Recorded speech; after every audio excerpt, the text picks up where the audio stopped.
Hello नमस्कार दोस्तों, मेरा नाम है राजप्रीत और स्वागत है आपका LIS विद राजप्रीत के इस यूट्यूब चैनल पर।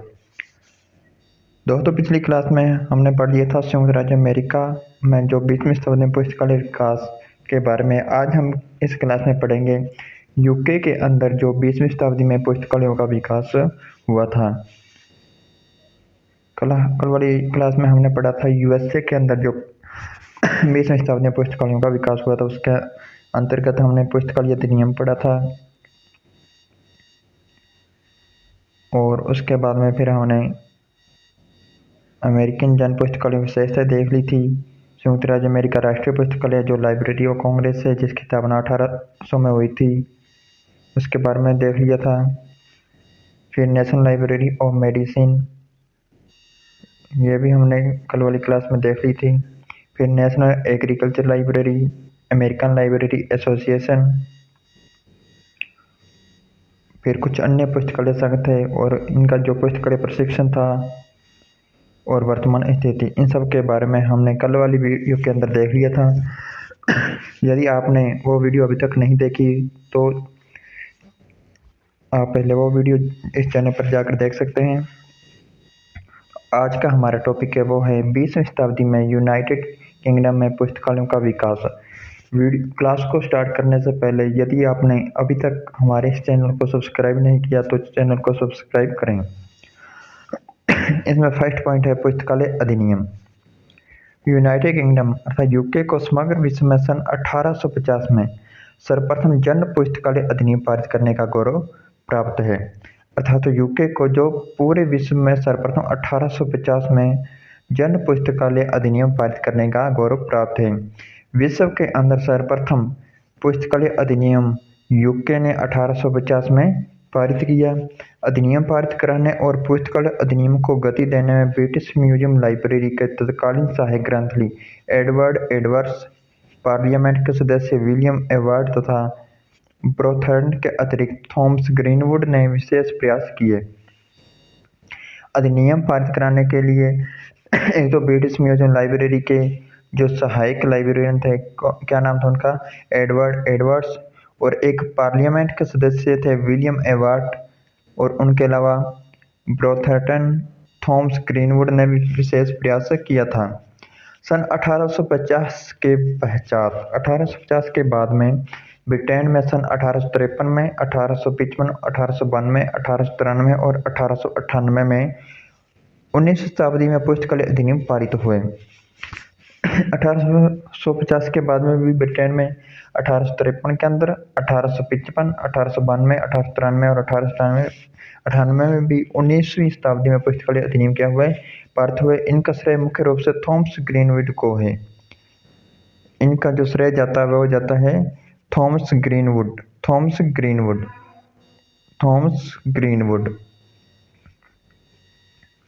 फिर सन 1855 के पश्चात एक अन्य महत्वपूर्ण अधिनियम 23 दिसंबर 1919 को पारित हुआ।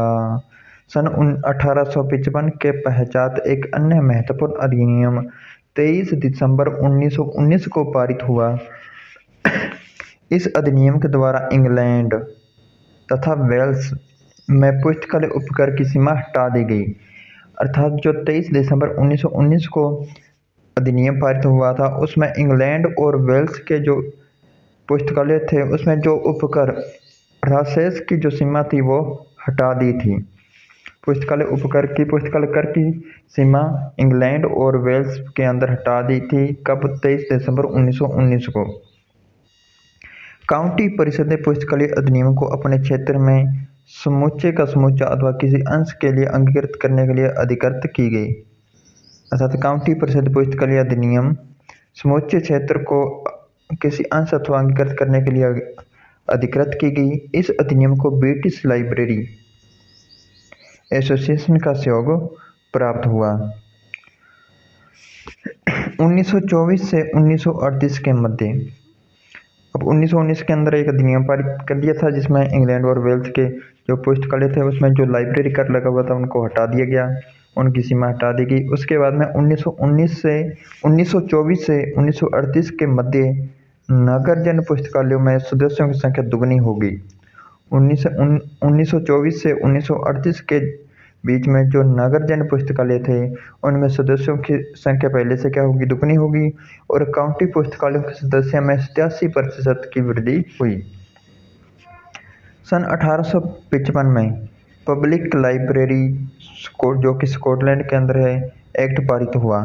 कब पब्लिक लाइब्रेरी स्कॉटलैंड एक्ट कब पारित हुआ, तो सन 1855 में। सन 1984 में public libraries and museum act पारित हुआ। 1984 में 1984 अर्थात public libraries and museum act कब पारित हुआ, 1984 में, जिसके अधीन अभी भी स्थानीय निकायों का पुस्तकालय अधिनियम को अंग्रेज करना ऐच्छिक है। अनेक क्षेत्रों में अभी तक इसको अंगीकृत नहीं किया गया है। भिन्न भिन्न स्थानों पर भिन्न भिन्न पुस्तकालय उपकर लगाए गए हैं। अंततः पुस्तकालय सेवा में विभिन्नता है और पुस्तकालय सेवा में एकरूपता, एकीकरण तथा मानकीकरण स्थापित नहीं हो सका है। फिर एल.आर. मैकॉलविन समिति का प्रतिवेदन हुआ। एल.आर. मैकॉलविन ने यूनाइटेड किंगडम अर्थात यूके में जन पुस्तकालयों का 6 वर्ष तक सर्वेक्षण करके एक सर्वेक्षण प्रतिवेदन तैयार किया। एल.आर. मैकॉलविन ने जो यूके के अंदर जन पुस्तकालय थे उनका 6 वर्ष तक सर्वेक्षण किया तथा उसके बाद में एक सर्वेक्षण प्रतिवेदन तैयार किया। यद्यपि यह कोई सरकारी प्रतिवेदन नहीं था, तथापि इस प्रतिवेदन ने जन पुस्तकालय की स्थिति सुधारने के लिए उन बातों पर बल दिया जिन्होंने पूरे देश में पुस्तकालयों के विकास में, जैसे जन पुस्तकालय सेवा का व्यापक प्रसार, पुस्तकालय सहयोग आदि में महत्वपूर्ण भूमिका निर्वहन किया। अर्थात जो एल.आर. मैकॉलविन ने एक सर्वेक्षण प्रतिवेदन तैयार किया था वो कोई सरकारी प्रतिवेदन नहीं था, लेकिन उस प्रतिवेदन ने जो जन पुस्तकालय की स्थिति थी उसमें सुधार किया और उन बातों पर ज़्यादातर बल दिया जिन्होंने पूरे देश में जो पुस्तकालय के विकास में जो व्यापक प्रसार था पुस्तकालयों का या पुस्तकालय सहयोग आदि पर महत्वपूर्ण भूमिका का निर्वहन किया। फिर अगली समिति है रॉबर्ट समिति का प्रतिवेदन। पहला तो था एल.आर. मैकॉलविन समिति का प्रतिवेदन, अब दूसरा है रॉबर्ट समिति का प्रतिवेदन। इस समिति की स्थापना हुई थी सन 1957 में। रॉबर्ट समिति का प्रतिवेदन, इस समिति की स्थापना 1957 में हुई।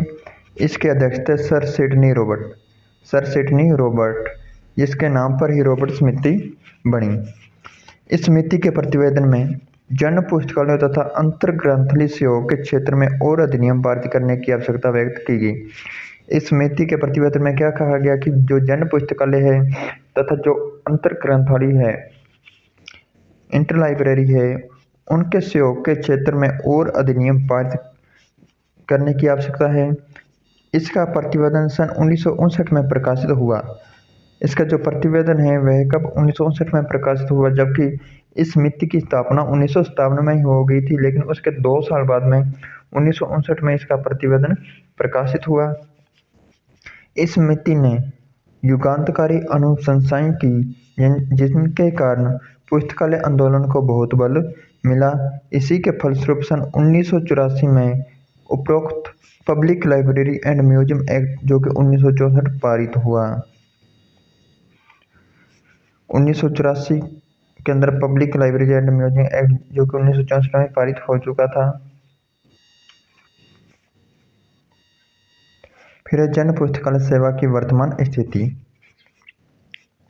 अर्थात जो यूके के अंदर पब्लिक लाइब्रेरी है उनकी जो वर्तमान स्थिति है वो क्या है। यूनाइटेड किंगडम यूके में जन पुस्तकालय सेवा के लिए सरकार से अनुदान नहीं मिलता। अर्थात पब्लिक लाइब्रेरी को वहाँ क्या है, पुस्तकालय सेवा के लिए सरकार से अनुदान नहीं मिलता है। समाज धनराशि स्थानीय निकायों द्वारा ही जुटाई जाती है। पब्लिक लाइब्रेरी के लिए जो समाज धनराशि वह वहाँ के जो स्थायी निवासी स्थानीय निकाय हैं उनके द्वारा ही जुटाई जाती है। पुस्तकालय उपकार पर किसी प्रकार की सीमा नहीं है। कितनी राशि किस प्रकार व्यय की जाए इस पर स्थानीय पुस्तकालय प्राधिकरणों पर सरकार का किसी भी प्रकार का बंधन नहीं है और न नियंत्रण अथवा निरीक्षण है। अतः विभिन्न स्थानों पर पुस्तकालय सेवा से विभिन्नता है। पिछले 100 वर्षों में 500 से भी अधिक पुस्तकालय प्राधिकरण हो गए हैं और 40,000 से भी अधिक सेवा स्थल हो गए हैं।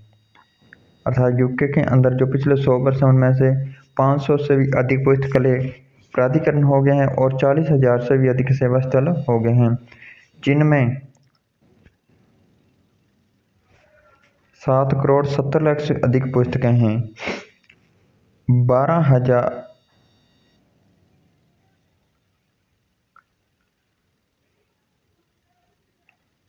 12 करोड़ पाठक प्रति वर्ष 30 करोड़ पुस्तकें आदान पर प्राप्त करते हैं।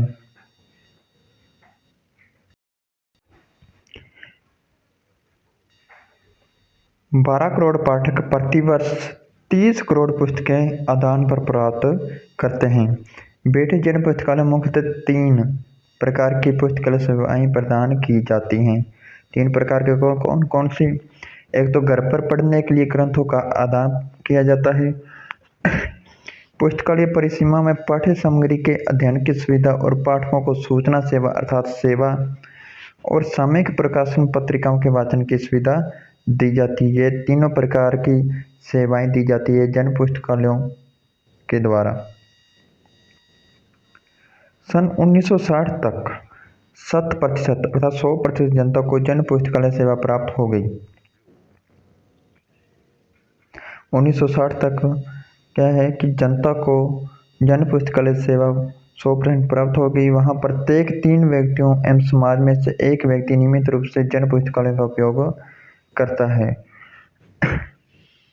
इतना सब कुछ होते हुए भी यह समझना भूल होगी कि ब्रिटेन में पुस्तकालय सेवा अपनी मूर्त पूर्णता को प्राप्त हो गई है, फिर वहाँ इस दिशा में असाध्य प्रगति हुई है।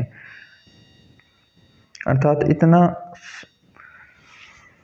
सब कुछ होते हुए भी यह समझना गलत है कि जो ब्रिटेन है वहाँ पर पुस्तकालय सेवाएं पूर्ण रूप से हो गई है, लेकिन इस दिशा में जो वहाँ पर प्रगति हुई है। सामान्यतः सभी जन पुस्तकालयों में अबाध प्रवेश ओपन एक्सेस प्रणाली अपनाई जाती है। कुछ बड़े जन पुस्तकालयों में उपरोक्त सेवाओं के अतिरिक्त कुछ और भी सेवाएं प्रदान की जाती है। अर्थात जो वहाँ के जो कुछ बड़े लाइब्रेरी या वहाँ में जो ऊपर जो सेवाएं पड़ी हैं उनके अतिरिक्त भी कुछ और सेवाएं दी जाती है। इन 3 सेवाओं के अतिरिक्त छोटे पुस्तकालय उनमें से 1 अथवा 2 ही सेवाएं उपलब्ध है। यूके में जन पुस्तकालय प्रभावशाली ढंग से कार्य कर रहे हैं। वहाँ की पुस्तकालय सेवा में स्वैच्छिक संस्थान का भी योगदान है। फिर है यूनाइटेड किंगडम का राष्ट्रीय पुस्तकालय द ब्रिटिश लाइब्रेरी। यूके का जो राष्ट्रीय पुस्तकालय है उसका नाम क्या है? The British library. The British library. और जो यूएसए का राष्ट्रीय पुस्तकालय है उसका क्या नाम था? Library of Congress. और जो यूके की नेशनल लाइब्रेरी है उसका नाम है द ब्रिटिश लाइब्रेरी।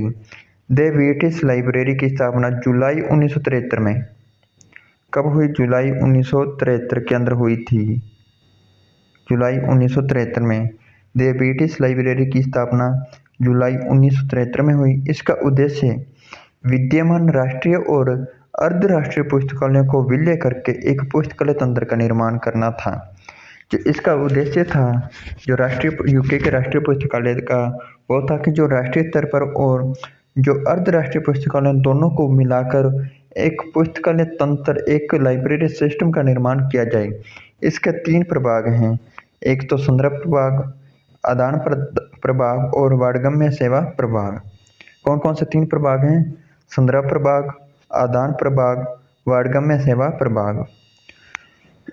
अब संदर्भ प्रभाग के अंतर्गत ब्रिटिश म्यूजियम के पुस्तकालय विभाग और साइंस रेफरेंस लाइब्रेरी समाहित थे। संदर्भ प्रभाग के अंतर्गत कौन कौन से आते थे? एक तो ब्रिटिश म्यूजियम का पुस्तकालय विभाग आता था और एक साइंस रेफरेंस लाइब्रेरी समाहित थे। और आदान प्रभाग में National Lending Library of Science जो आदान प्रभाग है उसके अंदर National Lending Library of Science and Technology और नेशनल सेंट्रल लाइब्रेरी समाहित थे। रेफरेंस संदर्भ प्रभाग के तो अंतर्गत ब्रिटिश म्यूजियम का लाइब्रेरी प्रभाग और साइंस रेफरेंस लाइब्रेरी का समाहित है। और आदान प्रभाग के अंदर National Lending Library of Science and Technology और नेशनल सेंट्रल लाइब्रेरी समाहित हैं।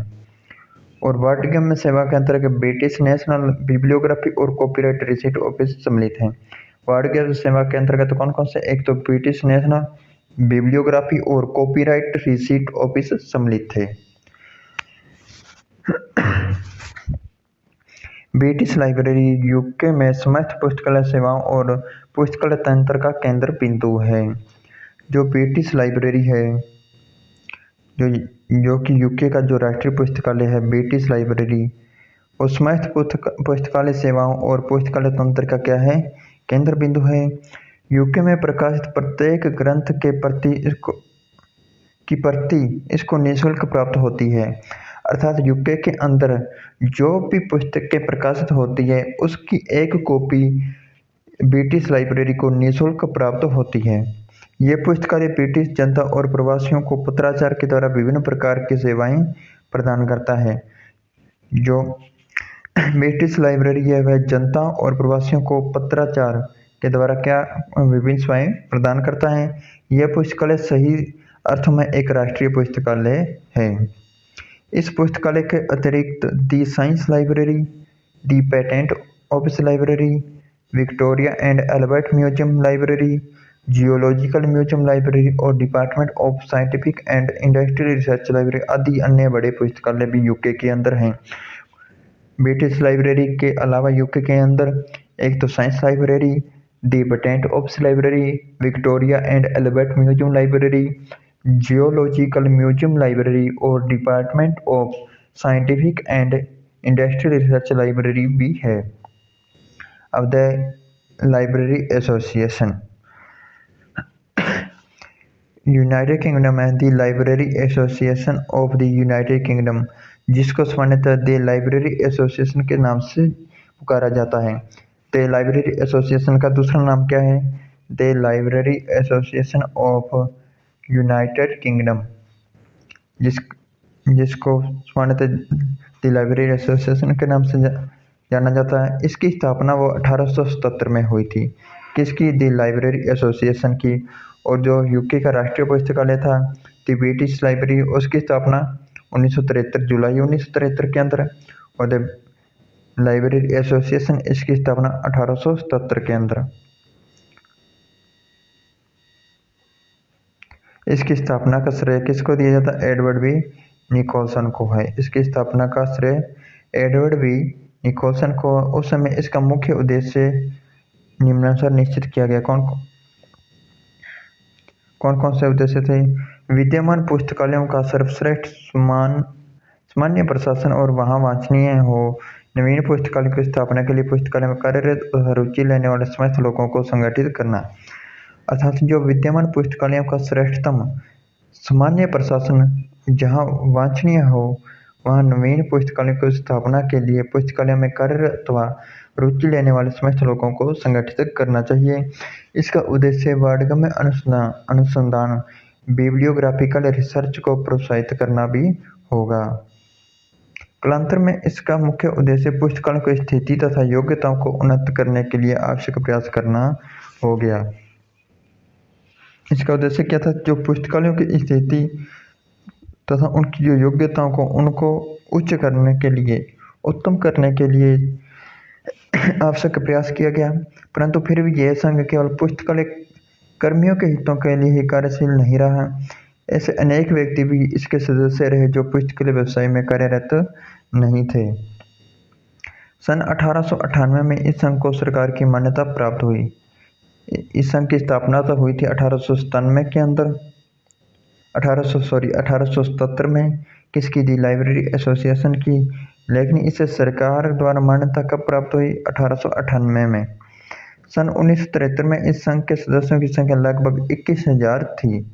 कब? 1973 के अंदर। संघ का अपना भवन है जिसमें लगभग 70 कर्मचारी कार्यरत हैं। इसमें कर्मचारियों की संख्या 70 और 1973 में इसके सदस्यों की संख्या वो 21,000 थी। संघ की 13 क्षेत्रीय शाखाएं हैं, अर्थात इसके 13 क्षेत्रीय शाखा हैं और 17 इसके समूह हैं। किसके? दी लाइब्रेरी एसोसिएशन, जिसकी स्थापना 1877 में हुई थी। संघ में 60 सदस्यों की एक निर्वाचित परिषद है जो 7 मुख्य समितियों में विभाजित है तथा सरकार तथा अन्य निकाय संघ द्वारा परामर्श प्राप्त करते हैं। अब इस संघ के कार्य कौन कौन से हैं? सम्मेलन आयोजित करती है। एक तो संघ द्वारा व्यावसायिक प्रकरणों पर और पुस्तकालय कर्मियों पर विचार विमर्श करने के लिए समय समय पर सम्मेलन आयोजित किए जाते हैं। दूसरा, पुस्तकालय कर्मियों की शैक्षणिक योग्यता तथा सामाजिक स्तर की उन्नति के लिए प्रयास किए जाते हैं। संघ प्रतिवर्ष ग्रंथालयता में प्रवेशिका, एंट्रेंस, एसोसिएट, एएलए तथा फेलोशिप एफएलए स्तर की परीक्षाएं आयोजित करता है और प्रमाण पत्र प्रदान करता है। एफएलए और एएलए स्तर की परीक्षाएं कौन सी लाइब्रेरी करती है? ब्रिटिश द लाइब्रेरी एसोसिएशन, जो कि यूके का है, और यह प्रमाण पत्र भी प्रदान करती है। प्रशिक्षित पुस्तकालय कर्मियों की एक पंजीय रजिस्टर निर्मित करता है और उनके हितों की रक्षा करता है। जन पुस्तकालय अधिनियम अंगीकृत करने तथा जन पुस्तकालय स्थापित करने के लिए स्थानीय निकायों को प्रेरित करता है। पुस्तकालय अधिनियम में वांछित संशोधन करवाने के प्रयास करता है। राष्ट्रीय पुस्तकालय सप्ताह आयोजित करके जन साधारण में पुस्तकालय चेतना जागृत करता है। सूचीकरण में एकरूपता तथा परिशुद्धता लाने के लिए सूचीकरण नियमों के निर्माण के लिए सक्रिय प्रयास करता है। Anglo American catalogue rules, Anglo American AACR, Anglo American cataloguing rules के निर्माण में इस संघ का महत्वपूर्ण योगदान रहा है। फिर है संघ के प्रकाशन। लाइब्रेरी एसोसिएशन रिकॉर्ड, जो कि एक मासिक पत्रिका है, इसका प्रकाशन करता है। Library and information science abstracts, जो कि द्विमासिक 2 महीनों में एक बार जिसका प्रकाशन होती है, उसका यह प्रकाशन करता है। फिर जर्नल ऑफ लाइब्रेरियनशिप, जो कि त्रैमासिक पत्रिका है, 3 माह में एक बार इसका प्रकाशन होता है, उसका भी यह प्रकाशन करता है। ब्रिटिश टेक्नोलॉजी इंडेक्स, जो कि त्रैमासिक पत्रिका है।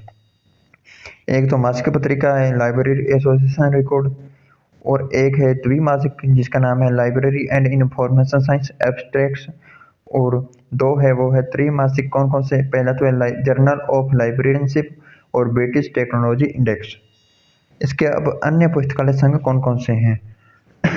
उपरोक्त दी लाइब्रेरी एसोसिएशन के संगठन अंग के रूप में एसोसिएशन ऑफ असिस्टेंट लाइब्रेरियंस नामक संघ का गठन किया गया। अर्थात जो दी लाइब्रेरी एसोसिएशन है उसके संगठन, उसके ही एक अंग के रूप में एसोसिएशन ऑफ असिस्टेंट लाइब्रेरियंस नामक एक संघ बनाया गया, और विशिष्ट ग्रंथालयों ने association of special libraries and information bureaus ASLB की स्थापना की। ASLB का पूरा नाम association of special libraries and information bureau, Aslib है ये, ASLIB, जिसका पूरा नाम association of special libraries and information bureau,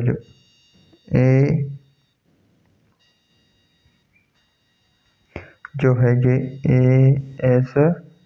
ASLIB है, ये ASLIB एसलिब। शैक्षणिक पुस्तकालय के अंदर हमने जो फर्स्ट चैप्टर है उसमें पढ़ा था कि शैक्षणिक पुस्तकालय 3 प्रकार के होते हैं, विद्यालय, महाविद्यालय और विश्वविद्यालय पुस्तकालय। अब इसमें पहला है विद्यालय पुस्तकालय। यूके में विद्यालय पुस्तकालयों के अनुरक्षण के लिए प्रति छात्र की दर से शिक्षा निकाय में अनुदान प्राप्त होता है।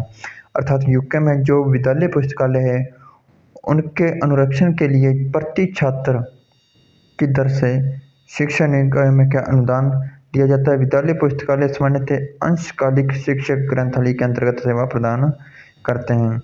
विद्यालय पुस्तकालय वो कौन से? अंशकालिक शिक्षक ग्रंथालय के अंतर्गत सेवा प्रदान करते हैं। अब अगला है विश्वविद्यालय तथा महाविद्यालय पुस्तकालय। प्राचीन विश्वविद्यालय पुस्तकालय कौन सा? ऑक्सफोर्ड और कैम्ब्रिज पाठ्य सामग्री को पुस्तकालय सीमा में ही अध्ययन करने की अनुमति प्रदान करते थे। जो प्राचीन विश्वविद्यालय थे जो प्राचीन विश्वविद्यालय पुस्तकालय थे ऑक्सफोर्ड और कैम्ब्रिज, वह पाठ्य सामग्री को पुस्तकालय के अंदर ही पाठकों को अध्ययन करने के लिए अनुमति प्रदान करते थे और ग्रंथ आदान नहीं करते थे, अर्थात पाठकों को घर पर ले जाने के लिए ग्रंथों का इशू रिटर्न नहीं किया जाता था। सिर्फ पाठक लाइब्रेरी के अंदर ही आकर पुस्तकों को पढ़ सकते थे। संगठक महाविद्यालय पुस्तकालय आदान सुविधाएं प्रदान करते हैं। स्कॉटलैंड के विश्वविद्यालय पुस्तकालय पुस्तकें आदान करते हैं। ब्रिटिश विश्वविद्यालय और महाविद्यालय पुस्तकालयों में प्रशिक्षित कर्मचारी कार्यरत हैं। यह पुस्तकालय श्रेष्ठ पुस्तकालय सेवा प्रदान करते हैं। वहाँ की विश्वविद्यालय पुस्तकालय समिति UGC ने सन 1967 में पेरी रिपोर्ट का प्रकाशन किया। पेरी रिपोर्ट कब है? 1967, जो विश्वविद्यालय और महाविद्यालय पुस्तकालयों से संबंधित है। पेरी रिपोर्ट किससे संबंधित है? विश्वविद्यालय और महाविद्यालय पुस्तकालयों से संबंधित है। कब आई? 1967। पेरी समिति ने ब्रिटेन में विश्वविद्यालय तथा महाविद्यालय पुस्तकालयों की वर्तमान दशा का अध्ययन करके उनके सुधार के लिए अनेक अनुशंसाएं की। इनमें से कुछ को लागू किया गया और अनेक को भविष्य में व्यवहार में लाया जाएगा। पुस्तकालय प्रशिक्षण। यूके में पुस्तकालय प्रशिक्षण का शुभारंभ सन 1885 में करने का श्रेय वहाँ के पुस्तकालय संघ दी लाइब्रेरी एसोसिएशन को है। अर्थात जो पुस्तकालय शिक्षा है वह यूके में 1885 में शुरू की गई और वह भी दी लाइब्रेरी एसोसिएशन नामक जो संघ था उसके द्वारा शुरू की गई। सन 1931 के पाठ्यक्रम के अनुसार 3 प्रकार की परीक्षाएं संघ द्वारा आयोजित की जाती है। दी लाइब्रेरी एसोसिएशन के द्वारा 1931 में एक पाठ्यक्रम लॉन्च किया गया जिसके अनुसार 3 प्रकार की परीक्षाएं संघ द्वारा आयोजित की जाती है। एक है प्रवेशिका अथवा आरंभिक परीक्षा अर्थात इंट्रेंस और एलिमेंट्री एग्जामिनेशन। दूसरा है एसोसिएट ऑफ लाइब्रेरी एसोसिएशन अथवा माध्यमिक परीक्षा अर्थात ALA एग्जामिनेशन। थर्ड है fellow of library association FLA examination अथवा आनम परीक्षा। ये 3 प्रकार की परीक्षाएं 1931 के पाठ्यक्रम के अनुसार संघ द्वारा आयोजित की जाती। कौन सा संघ द्वारा? दी लाइब्रेरी एसोसिएशन के द्वारा। इसके अतिरिक्त वहाँ विश्वविद्यालय स्तर पर पुस्तकालय प्रशिक्षण प्रदान किया जाता है। लंदन स्कूल ऑफ लाइब्रेरियनशिप पुस्तकालय विज्ञान में प्रथम पूर्वकालिक अध्ययनशाला है। पुस्तकालय विज्ञान में प्रथम पूर्वकालिक अध्ययनशाला कौन सी है? लंदन स्कूल ऑफ लाइब्रेरियनशिप, जिसकी स्थापना पुस्तकालय संघ के सुझाव पर कार्नेगी के अनुदान से सन 1919 में हुई थी। एंड्रयू कार्नेगी के अनुदान से सन 1919 में हुई थी। अब यहाँ लगभग 15 पूर्वकालिक पुस्तकालय विज्ञान पाठ्यचर्या चल रही है जो पुस्तकालय विज्ञान में स्नातक, स्नातकोत्तर और शोधावधि प्रदान करते हैं अर्थात BA, MA और PhD प्रदान करती है। ग्रेट ब्रिटेन को समग्र संसार में सर्वप्रथम सूचीकर नियमों के निर्माण का श्रेय प्राप्त है। सर्वप्रथम सूचीकर नियमों का श्रेय किसे दिया जाता है? ग्रेट ब्रिटेन को। सन 1841 में सर एंथोनी पेंजी द्वारा सूचीकर नियम निर्मित करके उनको ब्रिटिश म्यूजियम लाइब्रेरी के कैटलॉग में प्रकाशित किया गया।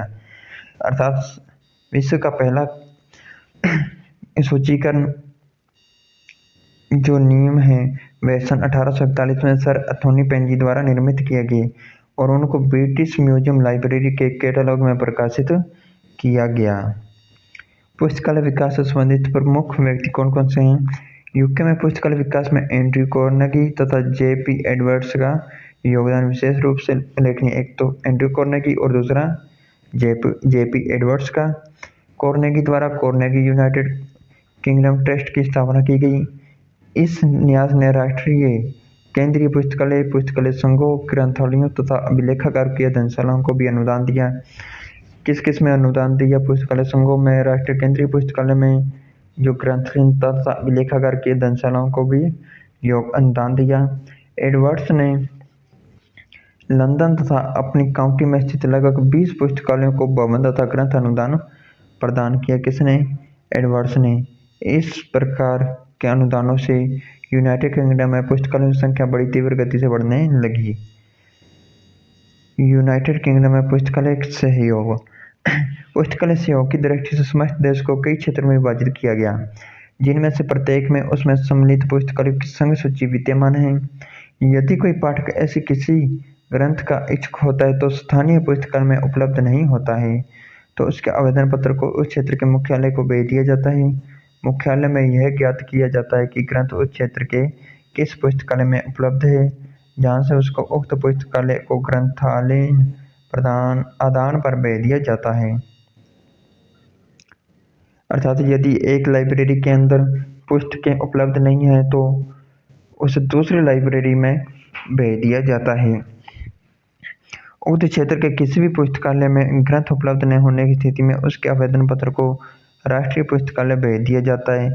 यदि उसके द्वारा जो आवेदन पत्र दिया गया उसके अनुसार यदि कोई ग्रंथ उपलब्ध नहीं है तो उसे राष्ट्रीय पुस्तकालय भेज दिया जाएगा और वहां से अंतर ग्रंथालय आदान के माध्यम से उक्त पाठक को वांछित ग्रंथ प्राप्त हो जाता है। इस प्रकार देश के किसी भाग में रहने वाला अध्येता देश के किसी भाग में वांछित ग्रंथ प्राप्त कर सकता है। अब है इसका सारांश अर्थात निष्कर्ष।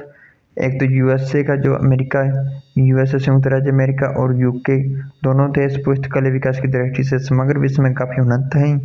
भारत की भांति अमेरिका में पुस्तकालय सेवा राज्य सरकारों का उत्तरदायित्व है। अर्थात भारत की तरह अमेरिका में भी जो पुस्तकालय सेवा वह राज्य सरकारों का उत्तरदायित्व है। सन 1980 तक सभी अमेरिकी राज्यों में जन पुस्तकालय अधिनियम पारित हो चुके थे।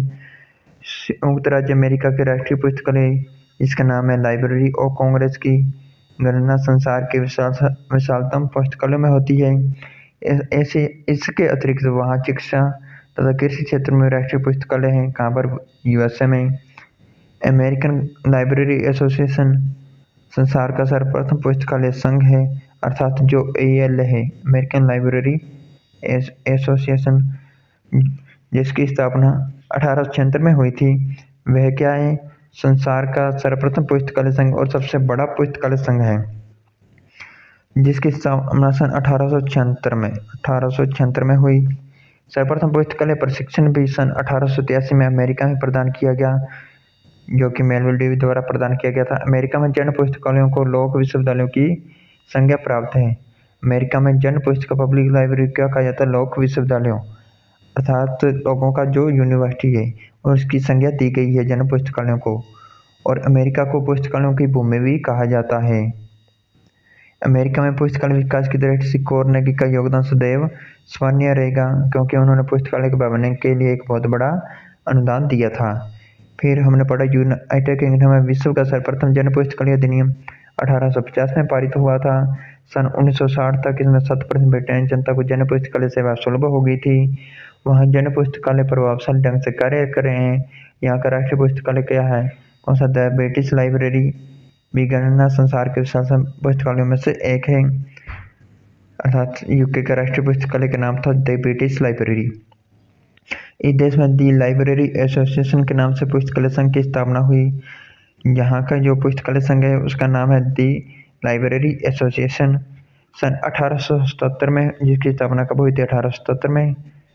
यह पुस्तकालय प्रशिक्षण की व्यवस्था इसी संघ द्वारा 1885 में आरंभ की गई। अर्थात पुस्तकालयों के लिए जो शिक्षा है वह दी लाइब्रेरी एसोसिएशन के द्वारा 1885 से शुरू की गई और आज भी 3 स्तरों पर प्रदान की जाती है, जिसके 3 स्तर हमने ऊपर देख लिए थे। सर्वाधिक प्रभावी पुस्तकालय सहयोग ब्रिटेन में ही कार्यशील है। वहाँ के जन पुस्तकालय प्रभावशील ढंग से पुस्तकालय सेवा प्रदान कर रहे हैं। ब्रिटेन में पुस्तकालय सहयोग की दृष्टि एंड्रयू कार्नेगी और JP एडवर्ड्स का योगदान विशेष रूप से उल्लेखनीय है। अर्थात ब्रिटेन में एंड्रयू कार्नेगी का और JP एडवर्ड्स का योगदान विशेष रूप से उल्लेखनीय है। फिर आगे है इसके जो महत्वपूर्ण प्रश्न हैं। पहला है संयुक्त राज्य अमेरिका में 20वीं शताब्दी में पुस्तकालय विकास पर एक लेख लिखिए। इसको हमने पढ़ लिया था। यूनाइटेड किंगडम 20वीं शताब्दी में पुस्तकालय विकास पर एक लेख लिखिए। फिर टिप्पणी लिखिए एंड्रयू कार्नेगी का पुस्तकालय विकास में क्या योगदान रहा था। और लाइब्रेरी ऑफ कांग्रेस जो कि यूएसए का नेशनल लाइब्रेरी है, अमेरिकन लाइब्रेरी एसोसिएशन ALA के बारे में, जिसकी स्थापना 1876 में हुई थी। रॉबर्ट स्मिथी का प्रतिवेदन था, उसके बारे में लिखना है। बस तो दोस्तों, ये अपना ये चैप्टर कंप्लीट होता है, जिसमें हमने आज वाली क्लास में पढ़ा है वो यूके में जो पुस्तकालयों का विकास किस तरह हुआ उसके बारे में पढ़ा है, और कल वाली क्लास में हमने यूएसए के अंदर जो पुस्तकालयों का विकास था वो किस तरह हुआ उसके बारे में पढ़ा था।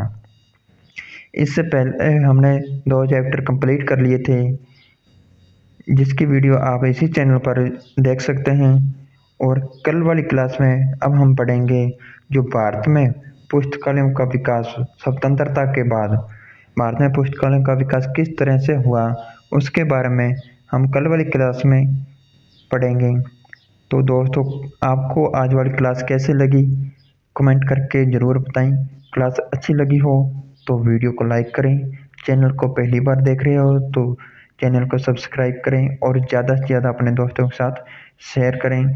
तो मिलते हैं कल स्वतंत्रता उत्तरोत्तर भारत में पुस्तकालय विकास इस टॉपिक के साथ। तब तक के लिए धन्यवाद।